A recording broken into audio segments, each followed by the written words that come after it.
Hey guys, how is everyone doing today? Sorry, I might have clicked over a minute late on that. I don't know. I got a headache, so I apologize. I messed up on that one. All right, we've come to the end of Module 3. So this is Eureka Math Squared, 4th grade Module 3, Module Assessment. We are going to look over this. We're going to kind of look at some stuff. Some of you, this is going to be your homework for tonight. All right. And we're going to kind of prep for the test you're going to be taking soon for Module 3. All right. So remember, if you haven't done it yet, I'm helping you out. Help me out. Hit that subscribe button. All right. Which area model shows 7,658 divided by 7?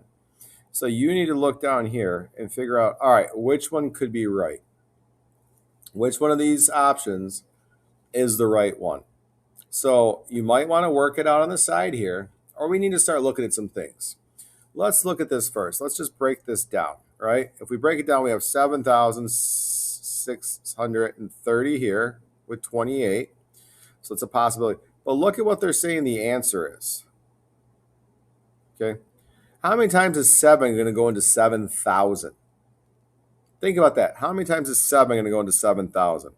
Is it going to go in one time? Is that even possible for 7 to go into 7,000 just one time? No, it's not. So we're going to get rid of that one. It can't go in one time. There's 3 zeros. There's 3 zeros. We know it can go in a lot because now you're in the thousands. All right. Or multiply it out if you want. Say 7 times 1 equals 7. That does not equal 7,000, so that doesn't work. All right, on the next one, we have 7 times 100. All right, let's just multiply that. 7 times 100 equals 700. I think it can go into 7,000 a lot more times than just that. All right, let's look at the next one. 7 times 1,000. So 7 times 1,000.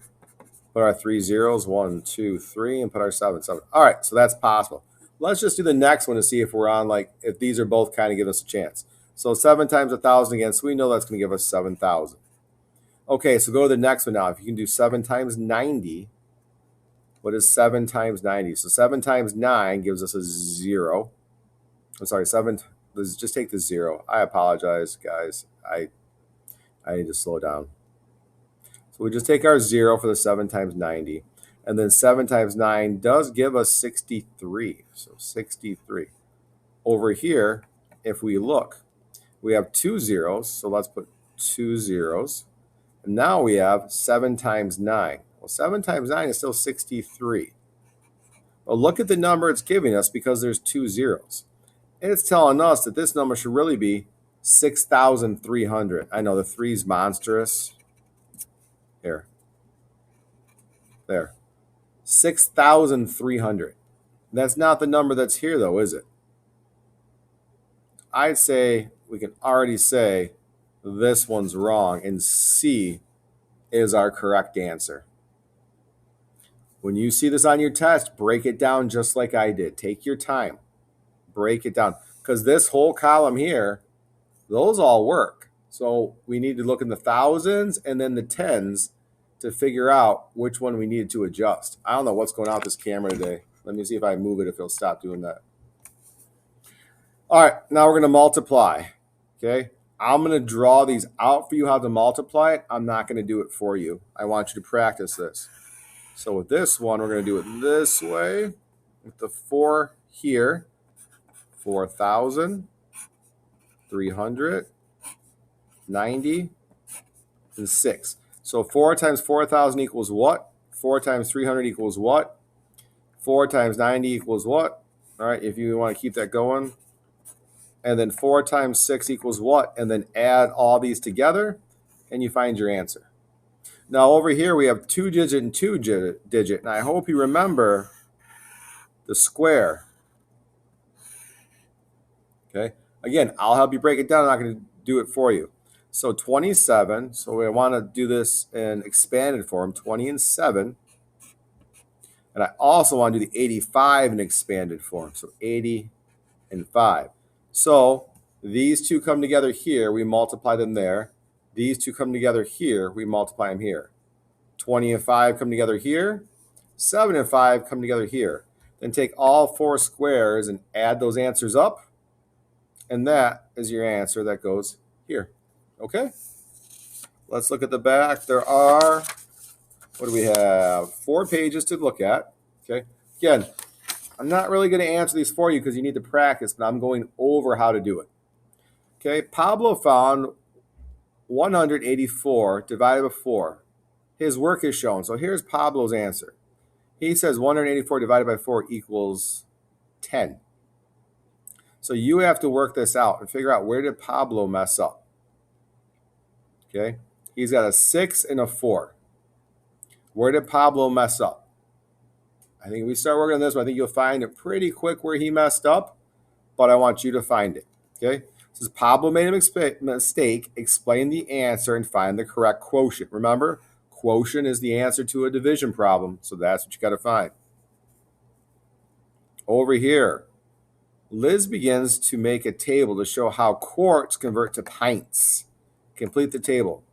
So, you know how many pints are in a quart. We've done that. You got to figure out how many pints are in a quart. And then to figure out your equation, you're going to take Q, which is quarts, how many quarts you have, times P for how many. That is like, I had this problem today on my whiteboard too. Apparently today I can't make an X. Quarts times how many pints. How much is in one, how many pints? How many for 1 pint? So find your number. I don't want to give the answer, but find how many pints to make 1 quart. Then that number will always stay here where P is. That will always be the same. All right. So then you take how many quarts you have times how many pints you have, and that will give you the answer. So if it's, this is the wrong number. If it's 1,000 pints to make a quart, I want you guys to figure it out. I'm not telling you. So if it's 1,000, which it's not, pints make a quart, 1 times 1,000 would be 1,000. 1,000 times 3 would be 3,000. But that's not the right number. So remember, think back. How many pints make a quart? It could be similar to how many quarts make a gallon. All right. Liz makes 9 quarts of punch for the school dance. How many pints of punch does she make? So you have 7, you have 13. So just do the same way you did it here, but 9 quarts times how many pints are in 1 quart. So 9 times that number equals, and that'll give you your answer for the second part of number 4. All right, we're getting through this. I hope this is helping. You can pause, you can rewind, you can watch this again and again and again to let it help you. So, all right, let's keep going. Carla found that 345 times 8. She found the answer. Her work is shown. So here's her work here. It says, Carla made a mistake. Explain her mistake and find the correct product. So the product is the answer to multiplication. So they want you to find the answer and say where Carla messed up. So just do your multiplying, all right? So what is 8 times 300? Put that answer here. What is 8 times 40? Put that answer here. And what is 8 times 5? Put the answer here. Do it in yours and see where she made a mistake. Tell me where she made a mistake. So one of these numbers has to be wrong if she made a mistake. So figure out which number is wrong and tell me what she did. Tell your teacher if you're not in my class. I shouldn't say me, but you know what I mean. All right, we have 2 division problems down here. Lots of ways to do these. Okay, you got to figure out which way works best for you. A lot of you, I call it OPM, old people math. 4, 7, 7. Put that 9 right there and work down the page working on it. Okay, I have a student in my class who likes to do it the other way. He likes to do it this way. All right, so he'll put his 6 here. He'll put his 1,000 here. He'll put his 900 here. He'll put his 50 here. He'll put his 6 here. Get as close as you can. Remember, if you have extra left over bigger than 6, add it to this one over here. When you're figuring it out this way, this way confuses some people, but it definitely works, and it's whatever works for you. You could also, if you want to, do the place value chart, but you're going to have to make 6 sections. You could also make 6 shapes and divide it out, right? You could do 6 pizzas and break this down, but you're going to have to do a lot of breaking down. There's a lot of ways to do these. Actually, I'm going to walk through doing it this way with you because it might confuse some people. So I got a couple minutes before I got to get my class, so let's go through this quickly. So how many times can 6 go in to 1,000? I know I'm big for, hey, take those zeros and move the zeros. We got to pump the brakes a little bit here, though, first time. We can't go super fast on this. I'm going to show you how I want to do it. I want to get rid of the first 2 zeros and just put those up top because I know that 6 can go into 10, even though it's one time. So we're going to put 600 here, okay? 600 there. So now I got to subtract, and I'm going to get 004. Yes, can 6 go into 400 more? Could it go into 1,000 more? It can, but just hang with me. So now I want to put the 400 and the 900 together. So 9, that's going to be 13. Okay. And I need to say, all right, how many times is 6 going to go into this one? Well, I could do it the same way again. So how many times is 6 going to go? Because I remember I took that 400 over here and added it. How many times is 6 going to go into 1,300? Well, I'm going to go 0 and 0. But now look, how many times can 6 go into 13? 6 can go into 13 twice. So I have my 0, 0. And now I put that 12 there. So now I have 0, 0, 1, and there's a 0. So now I'm going to take that 100 and put it over here. So now I have 150 because I added that 100 over here. So I'm going to put my 0. How many times does 6? Can 6 go into 15? Yep, 2 times again. So 2 times again. So that gives me a 0. Sorry, I just heard some crazy noise. I don't know where that came from. All right, a 0. Then 6 goes into the 15. 12 times again. That's 2. So 0, 3. All right, 0. So now I'm going to take that 30 and put it over here. And look at that. Now we got 36. How many times can 6 go into 36? Well, 6 goes into 36 6 times. So now, minus 36, look at that. I end up getting rid of everything. I'm at 0 now. So I had 100 plus 200 plus 20 plus 6 plus, that's going to be a final answer of 326. I know it looks funky, but it works. It takes a little longer, but it works. That might be easier for some of you than doing it the way I was taught growing up. Okay? Let's look at our last page real quick. All right. Story problem time. A flower shop owner has 273 tulips. He sells 70 of them. He places the remaining tulips in equal groups among his vases. Each vase holds 7 tulips. So here it says, which is the closest estimate for the number of vases the flower shop owner needs for the remaining tulips? All right, so we got to kind of work this out. So he starts with 237. It's 273, I apologize. Sells 70, so minus 70. So that gives us 203 left. My 2s are looking a little suspect today. Let's fix that. There, 203. He puts 7 in each vase. 7. Okay? So it's 7.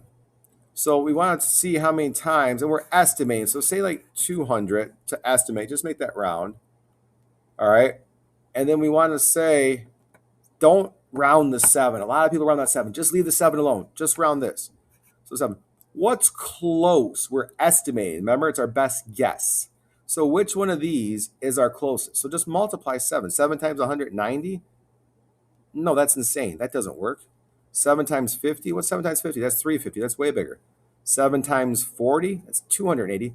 7 times 30? Well, that's 210. So that's a lot closer, right? Because 7 times 30 is 210. That's close to 200. So that would be our best one there. Okay? Now it says exactly how many vases does the flower shop owner need for the remaining tulips? Okay, well, now we got to divide. So now you really got to do the work.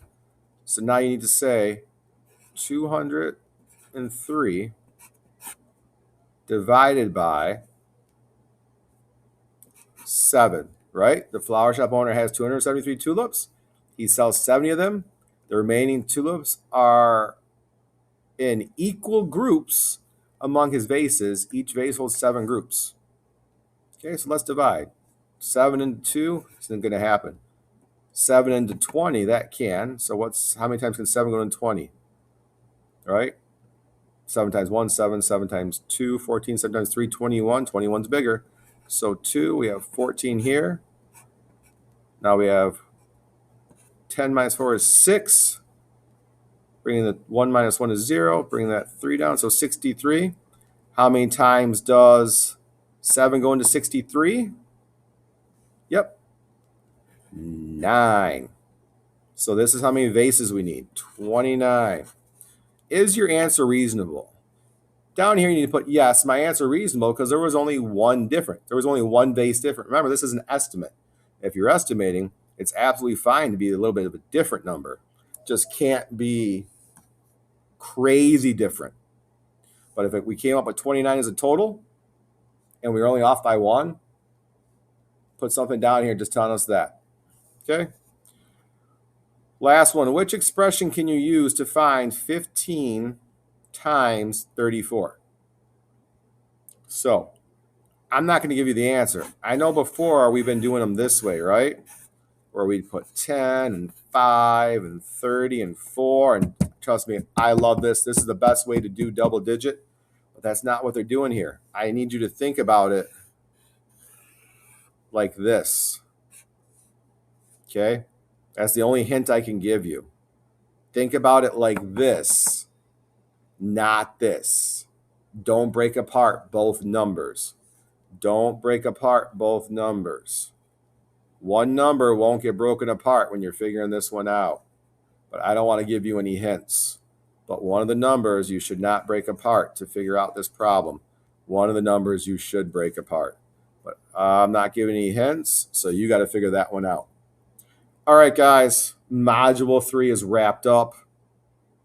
Module 4 is coming soon. I hope this helps. I wish you luck. And as always, have a good night.